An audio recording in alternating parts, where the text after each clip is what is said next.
کہ میری نماز، میری قربانی، میرا جینا اور میرا مرنا ایک رب العالمین کے لیے ہے، اور اس اللہ رب العالمین کے علاوہ نہ کسی کے لیے کوئی قربانی کی جائے، نہ کسی کی عبادت کی جائے، نہ قیام کیا جائے، نہ سجدہ کیا جائے۔ یہ توحید الوہیت ہے۔ اور توحید اسماء و صفات یعنی کہ اللہ تعالیٰ کے جتنے نام ہیں جو قرآن میں ذکر کیے گئے اور جو بھی اللہ ہی کے لیے خالص طور پر مختص کیے گئے، اس میں کسی کو شامل نہ کرنا، اللہ ہی کو حاجت روا اور مشکل کشا، اللہ ہی کو حاجت روا اور مشکل کشا سمجھنا، اللہ کے علاوہ کسی کو اولاد دینے والا، اللہ کے علاوہ کسی کو خزانے دینے والا، اللہ کے علاوہ کسی کو مشکلوں کا حل کرنے والا نہ سمجھنا، اللہ تعالیٰ کی صفات میں بغیر کسی تمثیل، تعطیل اور تعویل کے اس کو اسی طریقے سے ماننا۔ اللہ کا چہرہ ہے، اللہ کا پاؤں ہے، اللہ کا ہاتھ ہے، کیسا ہے؟ جیسا اللہ کے لائق ہے۔ اس کی تعویل میں جانا، اس کی تمثیل بیان کرنا، اس کے ہمیں اجازت نہیں ہے، نہ اللہ نے ہمیں اس کا حکم دیا ہے۔ لیس کمثلہ شیء وہو السمیع البصیر، کہ اللہ کے لائق جیسے ہے اللہ اسی طرح ہے، اللہ کے مثل کوئی چیز نہیں، اور اللہ تعالیٰ سننے والا اور دیکھنے والا ہے۔ یہ تھا ہمارا پچھلا درس، اور آج ہم عقیدہ توحید کے حوالے سے ہی آگے جو ہم چلیں گے، تو آج عقیدہ توحید اپنانے والوں کے لیے اللہ نے جو فضائل رکھے ہیں اس حوالے سے بات ہوگی۔ قرآن میں اللہ فرماتا ہے الذین آمنوا ولم یلبسوا ایمانہم بظلم اولئک لہم الامن وہم مہتدون، کہ جن لوگوں نے اپنے ایمان کو ظلم سے خراب نہیں کر لیا، اپنے ایمان کو، وہ لوگ اللہ کے ہاں ہدایت یافتہ ہیں۔ اور جن لوگوں نے اپنے ایمان میں ظلم کی آمیزش نہیں کی، اب وہ ظلم کیا ہے؟ یہاں پر ظلم سے کیا مراد ہے؟ عبداللہ بن مسعود رضی اللہ تعالیٰ عنہ اس آیت کی تفسیر میں بیان کرتے ہیں کہ وہ لوگ جنہوں نے شرک نہیں کیا اللہ کے ساتھ، جنہوں نے شرک نہیں کیا، اس کا مطلب یہ ہے کہ انہوں نے اپنے ساتھ اپنے ایمان میں ظلم کو داخل نہیں کیا اور انہوں نے اپنے اوپر ظلم نہیں کیا۔ صحابہ نے پوچھا نبی صلی اللہ علیہ وسلم سے کہ اے اللہ کے نبی صلی اللہ علیہ وسلم، ہم میں سے تو کوئی شخص ایسا نہیں، اس لیے کہ وہ ظلم کی تعریف یہ سمجھے کہ گناہ کا کرنا، کہ ہم میں سے تو کوئی ایسا نہیں کہ جس نے اپنی جانوں پہ ظلم نہ کیا ہو۔ ہم تو ایسے لوگ تھے کہ جو کوئی نہ کوئی گناہ کیے ہوئے ہیں، اور ہماری دور جاہلیت میں جو زندگیاں گزری وہ تو گزری ہی سارے اپنے اوپر ظلم کرتے ہوئے، اور اس کے بعد بھی صحابہ کرام کا یہ دعویٰ نہیں تھا کہ وہ معصوم عن الخطا ہے اور ان سے گناہ نہیں ہوتے، بلکہ وہ ڈرتے رہتے تھے، اور انہوں نے کہا ہم میں سے کوئی بھی اس بات کا دعوے دار نہیں کہ ہم سے کوئی ظلم نہ ہوا ہو۔ تو نبی صلی اللہ علیہ وسلم نے فرمایا کہ ظلم کا معنی گناہ نہیں ہے، ظلم کا معنی یہ ہے کہ جس کا قرآن میں ذکر آیا ان الشرک لظلم عظیم، کہ یہ جو شرک ہے یہ ظلم عظیم ہے، بہت بڑا ظلم ہے۔ اس شرک کو بہت بڑا ظلم کہا گیا، اور اس آیت میں بھی ظلم سے مراد شرک ہے۔ تو جو لوگ اللہ کے ساتھ شرک نہیں کرتے، اللہ کہتے ہیں وہی لوگ ہدایت یافتہ ہیں، اور وہی لوگ جنتوں میں جانے والے ہیں، اور وہی لوگ اللہ کی جنتوں کے وارث ہیں۔ اور یہ بات ذہن میں رکھ لیں کہ جس شخص نے اللہ کے ساتھ شرک نہ کیا، توحید کو سمجھنے والا ہوا، چاہے وہ گناہ گار بھی ہو، چاہے وہ خطا کار بھی ہو، چاہے زانی اور شرابی بھی ہو،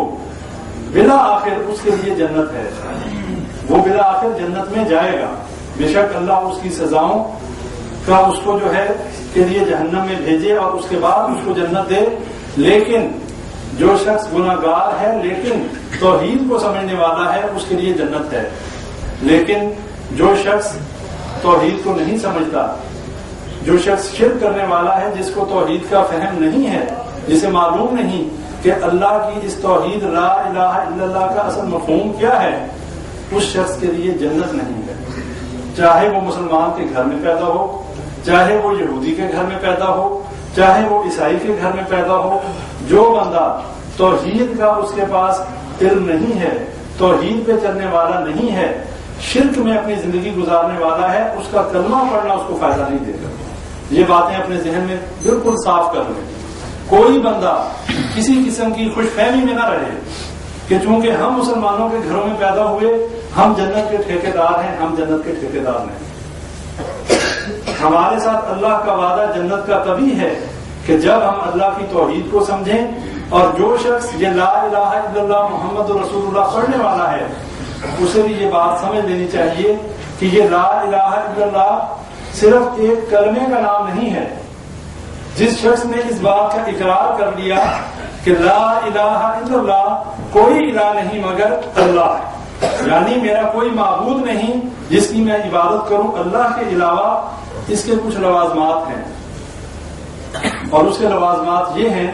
کہ اب جب اس نے یہ اقرار کر لیا کہ اللہ کے علاوہ میرا کوئی مالک اور خالق نہیں، عبادت کے کوئی لائق نہیں، تو پھر وہ تمام کنڈیشنز اس بندے کے اوپر امپلیمنٹ ہو جاتی ہیں کہ جو ایک موحد اور ایک مسلمان ہونے کے لیے ضروری ہیں۔ پھر وہ اللہ ہی کو اپنا مالک اور مشکل کشا سمجھتا ہے، اور اللہ کے علاوہ من دون اللہ، اللہ کے علاوہ جتنے ہیں وہ برادری کے بت ہیں، وہ آبا و اجداد کے بت ہیں، وہ بزرگوں کے بت ہیں، وہ قبروں کے بت ہیں، وہ مزاروں کے بت ہیں، ان کو وہ تعظیم نہیں دیتا جو اللہ مالک کی تعظیم ہے، جو ایک خالق کی تعظیم ہے، جو ایک مشکل کشا اور حاجت روا کے لیے جو دل میں محبت ہونی چاہیے وہ ان آج کے بتوں کو نہیں دیتا۔ اور جس شخص کا یہ عقیدہ ہے، جو شخص یہ سمجھتا ہے کہ اللہ ہی میرا مالک، میرا مشکل کشا، میرا خالق ہے، جو اللہ کا حکم ہے میں اس پر چلوں گا، اور جو اللہ کا حکم نہیں ہے، جو اللہ کو ناراض کرنے والے کام ہیں، میں وہ نہیں کروں گا۔ اب یہ چیز ہم خود دیکھ لیں کہ ہم کتنے اللہ سے محبت کرنے والے ہیں۔ ہم سب مسلمان ہیں،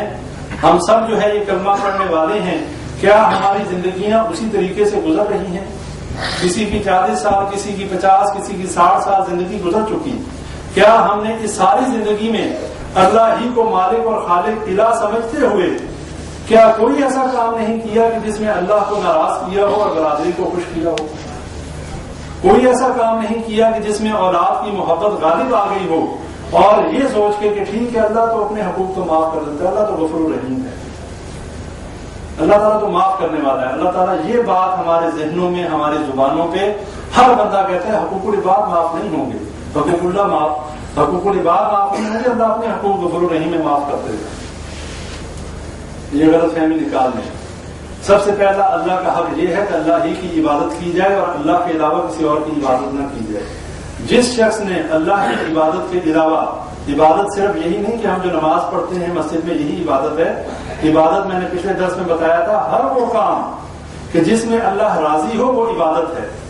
اور ہر وہ کام جس سے اللہ تعالیٰ نے منع کر دیا اس سے رک جانا یہ بھی عبادت ہے۔